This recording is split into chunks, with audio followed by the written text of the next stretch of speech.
Alright, when I was exploring how to find the equation of a line, what I recognized was I would find whatever the slope of the line was. In this case, the slope is 1/2.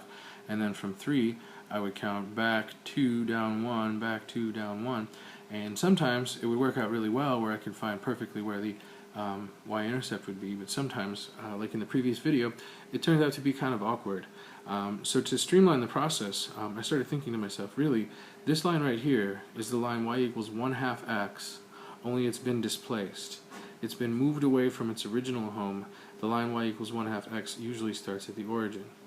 So it's been actually shifted to the right 3 and up 3.5. So to get the equation back to the way it wants to be, I'm going to move it back, down 3.5 and over 3. I'll show you what I mean.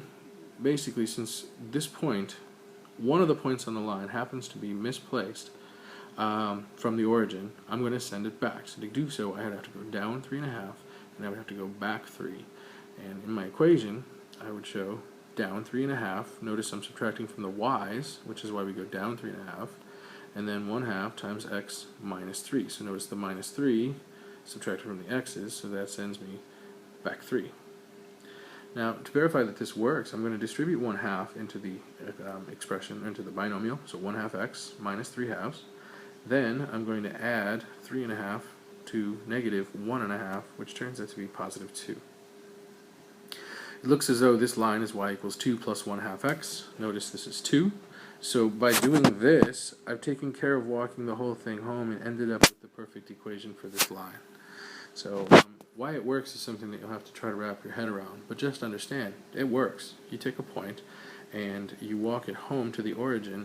You do so by subtracting from the y's whatever you had to do to get home, and you subtract from the x's whatever you had to do to get home, and you clean up the equation, you will get the right form. To prove it, I can find another point on the line, like, well, when x is 3, I should get 3.5, which I do.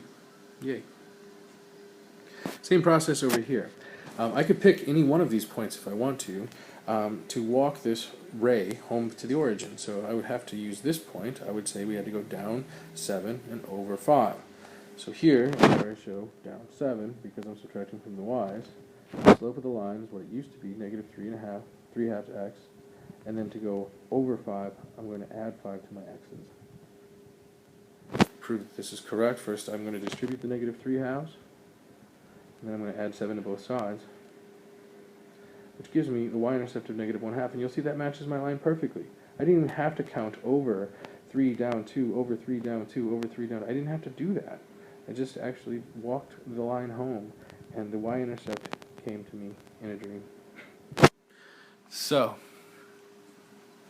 for the rest of these, I'm going to check my answer too. One more try to see how the system works. I'm going to pick, this time we have the slope of negative 3/2. This time I'm going to pick the point 4, negative 2. In order to walk that home, I'm going to have to go, oh, by the way, I'm saying the y-intercept appears to be 4, so I'm just guessing ahead of time. Anyway, to walk this home, I'm going to take the y's and go up 2, so that's that. I'm going to take the x's and subtract 4 to get back home, so that's that.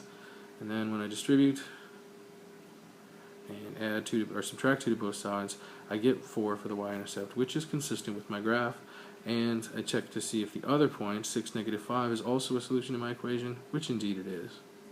See if you can describe this process in your own words. And on page 26 of the most recent packet that you had, there should be instructions and some work. All of the work you're going to be doing is simply finding some conditions of a line and finding the equation of that line. We will have until Monday to do that work. You do some today, some tomorrow, and some over the weekend. So enjoy.